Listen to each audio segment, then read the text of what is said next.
आप देख रहे हैं सैन्य सारांश चैनल। हाय हेलो नमस्ते, स्वागत है आपका हमारी रोजाना की रूस यूक्रेन की वीडियो में। आज की वीडियो में हमारे पास बात करने के लिए बहुत सारी खास बातें हैं। हम रूस यूक्रेन युद्ध के बारे में और ईरान अमेरिका के बारे में कुछ खास बातें करने वाले हैं। लेकिन सबसे पहले देखते हैं हम राजधानी कीव की ओर। यूक्रेन में एक क्राइसिस चल रहा है, स्टेट ऑफ इमरजेंसी पहली खबर का टाइटल है। देयर आर ऑल ग्राउंड्स, सारी सिचुएशंस अब पूरी हो चुकी है, सारी जो कंडीशन है, सारी शर्तें पूरी हो चुकी हैं, जिनके कारण कि यूक्रेन में एक स्टेट ऑफ इमरजेंसी डिक्लेयर कर देना चाहिए। केवल एनर्जी सेक्टर में नहीं, लेकिन पूरे यूक्रेन में हर एक चीज में, हर एक फील्ड में इमरजेंसी घोषित कर देनी चाहिए। ये यूक्रेन के एक मेंबर ऑफ पार्लियामेंट कह रहे थे, और इनकी बात में काफी हद तक सच्चाई भी है। उसके कुछ और कारण भी हमें पता चलेंगे। New minister of defence appointed. Ukraine में राजनीतिक अस्थिरता पिछले कुछ महीनों से देखने को मिल रही है। मंत्रिमंडल में बहुत सारा हेर फेर देखने को मिला है। यूक्रेन ने काफी सारे मंत्रियों को, काफी सारे ऑफिशियल्स को चेंज किया है। यहाँ तक कि इंटेलिजेंस सर्विसेज में भी हेर फेर देखने को मिले हैं, और इसी सिलसिले में ये भी नए अपॉइंट किए गए हैं। लेकिन ये मुख्य खबर नहीं है। हम बात कर रहे थे यूक्रेन में इमरजेंसी की। यूक्रेन में जो खराब हालात है, जो अस्थिरता है, ये अस्थिरता हर फील्ड में देखने को मिलती है। There are no forecast for the restoration of electricity. बिजली ठीक होने के कोई आसार दिखाई नहीं देते हैं। ये कहा था deputy minister of energy of Ukraine ने। इनका कहना है, जो ऊर्जा मंत्री है, एक तरीके से उप ऊर्जा मंत्री, जी हाँ, उप ऊर्जा मंत्री ने कहा था कि बिजली लौटने के कोई हालात हमें दिखाई नहीं देते बहुत जल्दी। इससे पता चलता है कि बिजली तो लौटने नहीं वाली। ठंडी का समय इतना भारी है यूक्रेन में कि अभी साल का सबसे ठंडा समय चल रहा है। यूक्रेन में साल का सबसे ठंडा दिन शायद आज, शायद कल, शायद परसों या एक हफ्ते के अंदर अंदर होने वाला है। जो सुपरमार्केट्स हैं, जहां पर लोग फल सब्जियां सामान इत्यादि सब अपनी घर की जरूरतों का सामान खरीदने जाते हैं, यहाँ पर से फोटोज इस तरीके से निकल कर आ रही हैं। खाली अलमारियां दिखाई दे रही हैं। ये हमें बताता है कि यूक्रेन के लोग भर भर के सामान खरीद रहे हैं और सामान स्टोर कर रहे हैं। यूक्रेन के लोगों को पता है कि बिजली आने के कोई आसार नहीं है। ठंड का मौसम इतना भारी है कि यहाँ पर कुछ कहा नहीं जा सकता, और हालात बद से बदतर होते जा रहे हैं। यूक्रेन में एक इकोनॉमिक कोलैप्स भी इसी चक्कर में हो सकता है, क्योंकि यूक्रेन में हालत इतनी कमजोर है ऑलरेडी, और ऊपर से अगर लोग ऐसा करने लगे, ये सामान अपने पास थोक के भाव में भर भर के स्टोर करने लगे, तो हालात काबू से बाहर निकल सकते हैं। ऑलरेडी काबू से बाहर निकलने की लाइन में है, जैसे तैसे यूक्रेन ने संभाल कर रखा है। अबाउट इवैक्यूएशन, ये एक member of Verkhovna Rada committee, Ukraine की नेशनल वेरखोवना राडा कमिटी के एक मेंबर ने बताया था कि कैपिटल कीव को, हम राजधानी कीव की बात कर रहे हैं, इसको खाली करवाना पड़ेगा, क्योंकि बिजली आ नहीं पा रही है, और destruction of electrical networks across the entire residential district. Ukraine में इतने खराब हालात हैं कि राजधानी कीव में भी बिजली का पूरा इंफ्रास्ट्रक्चर बहुत जल्दी तबाह हो सकता है। बिल्कुल इसकी एज पर है यूक्रेन, और जिस कारण से नेशनल राडा कमेटी के मेंबर ही बता रहे हैं कि हमें राजधानी कीव को खाली करवाना पड़ेगा। और ये बात जो है, ये राजधानी कीव तक सीमित नहीं रहती, ये यूक्रेन के ज्यादातर शहरों के लिए वैलिड है। जैसे कि निप्रो शहर की ही बात करते हैं। निप्रो शहर में भी बिजली आ नहीं पा रही थी। लोगों का जो पेशेंस है, ये अब खत्म होते दिखाई देता है। कुछ कुछ शहरों में थोड़े बहुत विरोध देखने को मिलते हैं, लेकिन हालांकि ये विरोध अभी बहुत लार्ज स्केल नहीं हुए हैं। लेकिन अगर समय के साथ हालात ठीक नहीं हुए तो ये हो जाएंगे। देखिए, patience is running out, residents in Dnipro are blocking streets due to multi day power outage. अब लोग सड़कों पर उतर रहे हैं क्योंकि बहुत दिनों से बिजली नहीं आ रही। एक दिन दो दिन नहीं, ये हफ्तों से ऐसी चीज चल रही है। कई दिनों से बिजली नहीं आ पा रही है, जिस कारण से लोग इतनी ठंड में रात के समय भी, ये देखिए अंधेरा है, रात के समय रोड जाम करने लगे हैं अब। और अगर ये जो प्रोटेस्ट है, इनमें तेजी देखने को मिलती है, तो ये हालात और भी ज्यादा बिगड़ सकते हैं। एक दो इंटरेस्टिंग बातें राजनीतिक और मिली थी। जो राजनीतिक अस्थिरता चल रही है उसी में एक और चीज देखिए, deputy head of the security services Zelensky ने एक नए deputy head of the security services of Ukraine, SBU जिसको शॉर्ट फॉर्म में कहा जाता है, इसके एक नए डेप्यूटी हेड को अपॉइंट किया है। रक्षा मंत्री की तो बात मैंने आपको बता ही दी थी कि यूक्रेन के जो डिफेंस मिनिस्टर हैं ये नए अपॉइंट किए गए हैं, क्योंकि जो प्रीवियस अभी तक थे डिफेंस मिनिस्टर, इन्होंने यहाँ पर अपना जो इस्तीफा है ये सौंप दिया था। यहाँ तक कि यूक्रेन के जो पूर्व राष्ट्रपति हैं पोरोशेंको, ये कह रहे थे यहाँ पर एक बात ये कह रहे थे कि हमें अपनी सेना पर फोकस करने की जरूरत है, अपनी भाषा अपनी लैंग्वेज पर फोकस करने की जरूरत है, अपने देश पर फोकस करने की जरूरत है, बहुत सारी चीजें ठीक करने की जरूरत है। यूरोपियन यूनियन वाली जो बात है और नाटो वाली जो बात है, इस पर फोकस करने की हमको जरूरत है। ये जो राष्ट्रपति के इलेक्शंस हैं इनको अभी के लिए इग्नोर कर देना चाहिए, otherwise no one will recognise the results of this pseudo elections. अगर ये ऑपोजिशन के लीडर ही ये बात कह रहे हैं, क्योंकि ये जो पूर्व राष्ट्रपति पोरोशेंको है ये इस समय ऑपोजिशन के लीडर हैं, यूक्रेन के ऑपोजिशन के लीडर अगर ये बात कह रहे हैं तो इसमें एक बात ये भी हो सकती है, इनको पता है कि यूक्रेन की जनता इनको भी वोट नहीं करने वाली। यूक्रेन की जनता इतनी परेशान हो चुकी है कि ना ही जेलेंस्की को वोट करेगी ना ही ऑपोजिशन को वोट करेगी, और हो सकता है कि ये समय के साथ जेलेंस्की से हाथ भी मिला ले अपने कुछ फायदे के लिए। मैं इससे इनकार नहीं कर सकता, ये भी हो सकता है। The head of the minister और मिनिस्ट्री ऑफ एनर्जी, इन्होंने भी हाँ मिनिस्ट्री ऑफ एनर्जी के भी यहाँ पर एक नए हेड अपॉइंट किए गए हैं। ये देखिए मैंने इनका नाम आपके लिए हाईलाइट कर दिया है, इनकी फोटो भी आप देख पा रहे हैं अपनी स्क्रीन पर, और इनकी कुछ प्रायोरिटीज होने वाली हैं। Restoration of generation, substation and distribution, Ukraine में जो बिजली के हालात अस्त व्यस्त हो चुके हैं ये इनको ठीक करना। क्रिएशन ऑफ एनर्जी बटालियंस, सेना की ऐसी टुकड़ियों का निर्माण करना जो कि energy facilities, thermal power plant और एनर्जी सबस्टेशन, जो एनर्जी फैसिलिटीज है इनकी रक्षा के लिए जो काम करें, ऐसी सेना की टुकड़ियां तैयार करना। कुल मिला के यहाँ पर यूक्रेन में जो हालात खराब हैं इनको ठीक करना।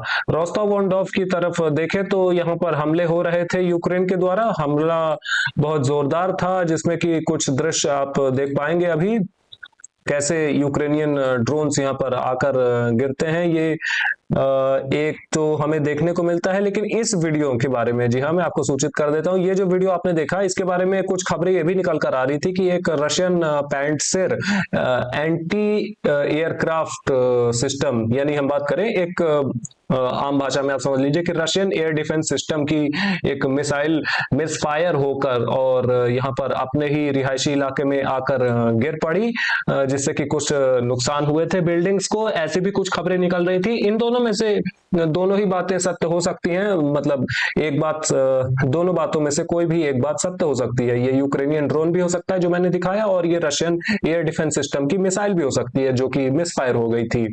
Ukrainian armoured forces are attacking Rostov on Don, लेकिन हाँ अटैक हो रहे हैं ये चीज तो फॉर श्योर देखने को मिली है। ये दृश्य देखकर मुझे लगा कि ये जो पिछली वीडियो मैंने आपको दिखाई थी ये एक यूक्रेनियन ड्रोन था, या मैं 100% नहीं कहूंगा, हो सकता है कि मैं सही ना भी हूं, लेकिन हाँ रोस्टोव ऑन डॉन में बहुत सारे हमले हुए थे।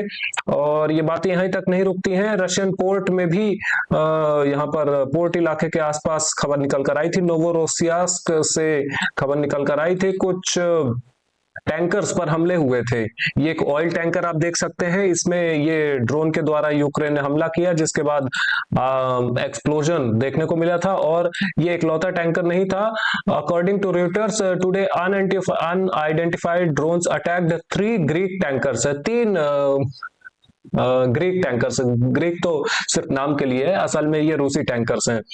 3 रूसी टैंकर्स पर हमला देखने को मिला था यहाँ पर, और ये हमें बताता है कि रूस को इस स्थिति में काम करना पड़ेगा। ब्लैक सी में रूस अपनी जो पकड़ है इसको ऑलरेडी खो चुका है, अब ये एक डोमिनेंट पावर से थोड़ा सा नीचे आ चुका है। हालांकि अभी डोमिनेंट है, मैं ऐसा नहीं कहूंगा कि रूस अब ब्लैक सी में, एक काले सागर में एक मेजर पावर, एक डोमिनेंट पावर नहीं है, लेकिन हाँ, जितना होना चाहिए, जितनी रेपुटेशन है रशिया की, रूसी सेना की, उतना आज की डेट में नहीं बचा है ये चीज। 13 January distress call was received this, हाँ, ये इसी टैंकर के इंसिडेंट के ऊपर बेस्ड था। हम थोड़ा सा एयर डिफेंस फोर्सेस की रिपोर्ट देखेंगे, उसके बाद फिर हम फ्रंट लाइन पर जाएंगे। एक रिपोर्ट में 40 यूक्रेनियन ड्रोन का जिक्र है, एक रिपोर्ट में 33 ड्रोन का जिक्र है, 40 और 33 हो गया 73, और एक और ड्रोन में भी 33 का जिक्र है। 73 से अगर हम जोड़ दें तो 106 हो जाता है, और थोड़ा सा हम इसको और बढ़ाएं तो 48, 106 और 48 जोड़ दें तो 154, मेरे ख्याल से हाँ 154 की संख्या यहाँ पर आ जाती है। आगे बात करेंगे, यहाँ पर सुम्मी में बात करते हैं हम। सबसे पहले सुम्मी की ओर बढ़ेंगे, उससे पहले हम इस रिपोर्ट को क्लोज कर देते हैं। सुम्मी में देखें तो काफी सारी एरियाज में, काफी सारे एरियाज में हमें रूसी सेना के तेज होते हुए अटैक्स देखने को मिलते हैं। इसके वीडियो सबूत नहीं है, लेकिन रिपोर्ट्स में जो चीजें निकल कर आ रही हैं वो मैं आपको बताने की कोशिश कर रहा हूं। ये जो एरोज मैं आपको दिखाने की कोशिश कर रहा हूं, इस तरीके से कुछ यहाँ पर रूसी सेना ऑपरेट करने की कोशिश कर रही है। एक दो एरोज मैं और आपको दिखाऊंगा इस तरीके से। ये हो गया, और एक एरो मुझे और दिखाना पड़ेगा, हाँ एक एरो मुझे और दिखाना पड़ेगा। ये इस तरीके से यहाँ पर पूरी सुम्मी फ्रंट लाइन के आसपास जो रूसी सेना है ये प्रेशर डाल रही है यूक्रेन पर। और सुम्मी शहर, ये रहा मुख्य सुम्मी शहर, यहाँ से सारी सप्लाई लाइंस जाती हैं, रेलवे की जितनी भी सप्लाई लाइंस जाती हैं यहाँ पर फ्रंट लाइन की ओर, उन सारी सप्लाई लाइंस पर एफपीवी ड्रोन के हमले भी किए जा रहे हैं रूसी सेना के द्वारा। खार्किव पर देखेंगे, खार्किव पर ज्यादा कुछ मेरे ख्याल से खास है नहीं। यहाँ पर रिपोर्ट देखने को मिलती है जिसमें कि दो बातें लिखी हुई हैं। पहली बात तो 190 यूक्रेनियन सैनिक, 2 armoured fighting vehicle, 16 motor vehicle, 2 artillery gun, एक फ्यूल डिपो, 3 मटेरियल डिपो का नुकसान देखा गया था। और कोमारोवका नाम से ये जो गांव है इसको पूरी तरीके से आजाद करवा लिया है रूसी सेना ने। कोमारोव का नाम से गांव अगर कोई यहाँ पर है खार्किव फ्रंट लाइन के आसपास, तो ये ऑलरेडी हमारे मैप के अनुसार रूसी सेना के कब्जे में है। अगर नहीं होता तो अलग से दिखाया जाता, अलग से नहीं दिखाया गया है, इसका मतलब यही है कि ये ऑलरेडी हमारे मैप पर पूरी तरीके से लाल रंग में रूसी सेना के कब्जे में है। और अब हम थोड़ी सी बात करते हैं कुपियांस्क फ्रंट लाइन की। हालांकि यहाँ पर ज्यादा कुछ खास नहीं है। एक एफपीवी ड्रोन वीडियो यहाँ पर जंगल के इलाके में दिखाई देता है, कुपियांस्क से लगा हुआ इलाका, जो कि हमें बताता है कि ये जो गांव दिख रहा है हमें लाल रंग में, ये अभी भी पूरी तरीके से रूसी सेना के अधीन है, कब्जे में है, कंट्रोल में है। लेकिन पेट्रोपाव्लिवका गाँव के बारे में अभी भी कोई स्पष्ट खबर निकल कर नहीं आ पाई है। इसी बीच हम रिपोर्ट जरूर पढ़ देते हैं। ज़ैपैड ग्रुप ऑफ फोर्सेस की रिपोर्ट बताती है 200 यूक्रेनियन सैनिकों का नुकसान देखने को मिला था पास्ट 24 आवर, यानी बीते 24 घंटे की हम बात कर रहे हैं। लिमान फ्रंट लाइन में देखेंगे तो जितनी भी सप्लाई लाइंस यहाँ पर लाने की कोशिश करता है यूक्रेन, मैं नीले रंग में इसको दिखाने की आपको कोशिश करता हूँ। यहाँ पर जंगल के इलाके से मैं भी शायद किसी तरीके से लाने की कोशिश करता हो यूक्रेन, लेकिन इन जो सप्लाई लाइंस है इन पर पूरी तरीके से कंट्रोल स्थापित है रशियन एफपीवी ड्रोन का, और इसी कारण से ये एफपीवी ड्रोन स्ट्राइक्स देखने को मिलती हैं। अन्यथा यहाँ पर मैदानी इलाके में इस तरीके से ये जो एफपीवी ड्रोन स्ट्राइक दिख रही हैं ये देखने को नहीं मिलती हैं। थोड़ा सा जूम आउट करते हैं हम और निचले इलाके में देखेंगे तो मिकोलाइवका के आसपास जो यूक्रेनियन फैसिलिटीज हैं यहाँ पर हमले देखने को मिले थे। एक वीडियो हम आपको दिखाएंगे, इसमें हमें एक पिकअप ट्रक जैसा कुछ देखने को मिलता है जिसमें कुछ यूक्रेनियन सैनिक बैठे हुए थे, लेकिन जैसे ही वो देखते हैं रूसी ड्रोन को आते हुए वो उठ के भाग देते हैं। और स्लोवियांस्क के आसपास भी ये जो शहर है यहाँ पर भी हमले देखने को मिले थे। इनका जो मुख्य टारगेट था ये यूक्रेनियन लॉजिस्टिक फैसिलिटीज थी, और इसमें एक दो एम्यूनिशन डिपो भी जहां तक मेरा अनुमान है ये इसमें शामिल थे। 2-3 हमले देखने को मिले थे। पहले हमले में एक वेयर हाउस जहां पर कुछ सामान स्टोर किया जाता था, ये यहाँ पर हमला देखने को मिला था, और यहीं पर अनुमान लगाया जा रहा है कि एक एम्यूनिशन डिपो था। दूसरा भी एक एक हमला देखने को मिला था, ये tornado S multi launch rocket system के द्वारा देखने को मिला था, जिसमें कि कुछ नुकसान पहुंचाए गए थे यूक्रेनियन सेना को। और तीसरा एक हमला ये ड्रोन के द्वारा, यानी 2 हमले ड्रोन के द्वारा और एक हमला tornado S multi launch rocket system के द्वारा देखने को मिला था, जिसमें कि यूक्रेनियन लॉजिस्टिक फैसिलिटीज, जहां पर कुछ सेना के सामान रखे जाते हैं, इनको नुकसान पहुंचाया गया था। आगे देखें कॉन्स्टेंटिनोव्का के आसपास एक ये यूक्रेनियन वीडियो जरूर निकल कर आया है रूसी सैनिकों के ऊपर बमबारी का, लेकिन इसके आधार पर अभी ये नहीं बताया जा सकता कि अभी क्या वाकई में रूसी सेना मौजूद है यहाँ पर या नहीं। अभी इस पर हमारी टीम चर्चा कर रही है, और अगर ये चर्चा सफल होती है, कुछ निष्कर्ष निकलता है, तो आपको जरूर जानने को मिलेगा। लेकिन हाँ, आपको बता देते हैं, इलिनिवका गांव के आसपास रूसी सेना मौजूद है। ये सूत्रों का कहना है। यहाँ पर जो इवानोपिलिया गांव के पश्चिमी छोर वेस्ट का ये जो इलाका है, यहाँ पर अब रूसी सेना इसको अवॉइड कर रही है। इसका कारण यह है, यहाँ पर बहुत ज्यादा मैदानी इलाके हैं, और मैदानी इलाकों में एडवांस करना थोड़ा सा मुश्किल होता है। गाँव के रिहायशी इलाकों में आसान होता है। निचले इलाकों से यहाँ पर इवानिवका गांव के जो सबसे नीचे के घर कुछ दिख रहे हैं आपको, ये 1 2 3 4 5 6 7 8 9 10 ये जो कुछ घर दिख रहे हैं, यहाँ पर रूसी सैनिक इकट्ठा होने की कोशिश कर रहे हैं। और जैसे ही इनको एक ठीक ठाक अमाउंट ऑफ फोर्स मिल जाता है, तो फिर ये कुछ करने की कोशिश करेंगे। यू ग्रुप ऑफ फोर्सेस की रिपोर्ट में 125 यूक्रेनियन सैनिकों का जिक्र देखने को मिलता है। और ये जो सीधे सीधे वाला इलाका है, इससे भी रूसी सैनिक घुसने की कोशिश कर रहे हैं, क्योंकि यहाँ पर तो ऑलरेडी बहुत सारा रिहायशी इलाका है रूसी सेना के कब्जे में, इसलिए यहाँ पर कोई खास दिक्कत नहीं है। उत्तरी छोर के बारे में अभी ज्यादा कुछ स्पष्ट रूप से कहा नहीं जा सकता कि एक्टिव है रूसी सेना या फिर नहीं। पक्रोव्स्क शहर से हम जरूर बात करना चाहेंगे। यहाँ पर एक चीज देखने को मिलती है, हालात क्या है उसके दृश्य में आपको दिखा रहा हूँ। हालात में एक बात देखने को मिलती है कि हाई राइज बिल्डिंग्स ज्यादातर ठीक ठाक हालत में ही देखने को मिलती हैं। जो छोटे छोटे घर हैं वो तबाह हो चुके हैं ड्रोन बमबारी के चलते। इतनी ज्यादा ड्रोन बमबारी की थी रूसी सेना ने, लेकिन हाई राइज बिल्डिंग्स अभी सही सलामत हैं। ये एक बात नोट करने वाली थी यहाँ पर। इससे ज्यादा कुछ खास है नहीं इस वीडियो में। और देखें तो नोवोपाव्लिवका के आसपास सेंटर ग्रुप ऑफ फोर्सेस की रिपोर्ट में 440 यूक्रेनियन सैनिकों का जिक्र है।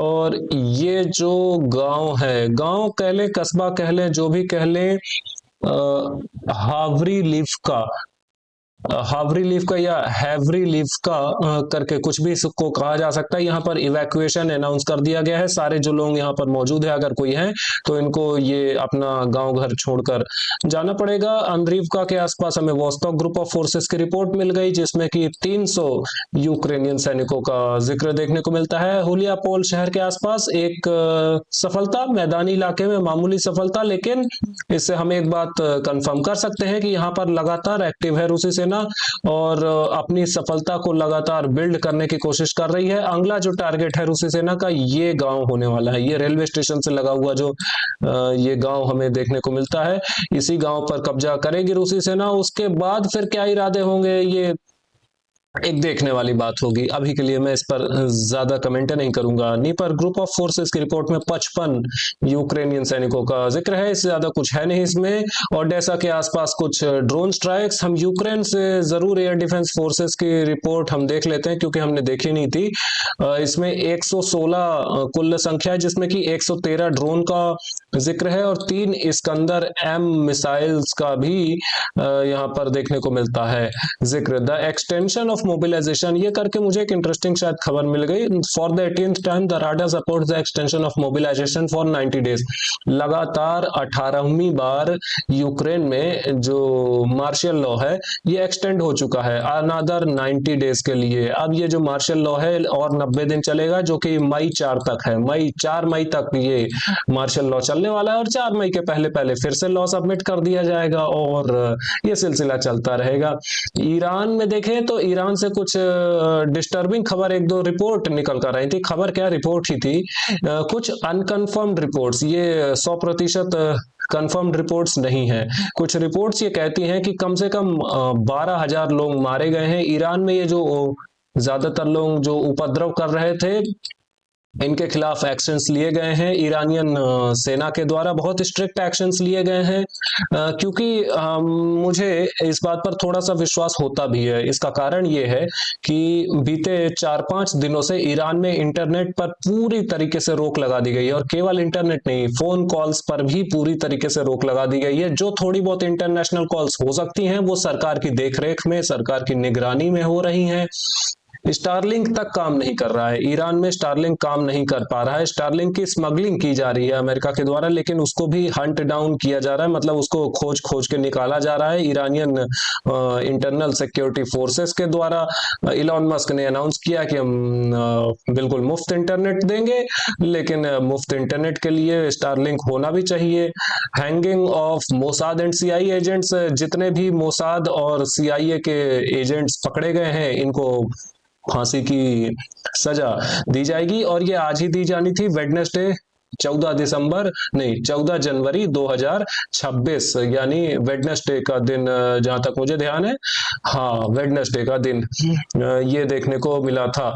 और आखिरी में हम कुछ बात कर लेते हैं अमेरिका से। अमेरिका में ट्रंप के बारे में कहा जा रहा है कि ट्रंप बहुत जल्दी हमला कर देंगे ईरान पर, लेकिन मेरा मानना नहीं है कि ट्रंप ये करने वाले हैं। हालांकि ट्रंप ने 25% टैरिफ अनाउंस कर दिए हैं उन सभी देशों पर जो कि ईरान से व्यापार करना चाहते हैं या कर रहे हैं। एक्स्ट्रा 25%, ये जितने टैरिफ लगे हुए हैं उससे और ज्यादा 25%, यानी जैसे फॉर एग्जांपल भारत के ऊपर, मुझे एग्जैक्टली ध्यान नहीं है अभी कितने टैरिफ लगे हुए हैं, लेकिन एक एग्जाम्पल के तौर पर लेता हूँ, 60% टैरिफ फॉर एग्जाम्पल, भारत के ऊपर 60% टैरिफ लगे हुए हैं। तो अगर भारत ईरान से व्यापार करता है और अमेरिका की पकड़ में आ जाता है तो 60 में 25 जोड़ दीजिए, 85%, हाँ ये टैरिफ फिर भारत को चुकाने पड़ेंगे। इस तरीके से ये ट्रंप ने दुनिया के सभी देशों के लिए अनाउंस कर दिया है।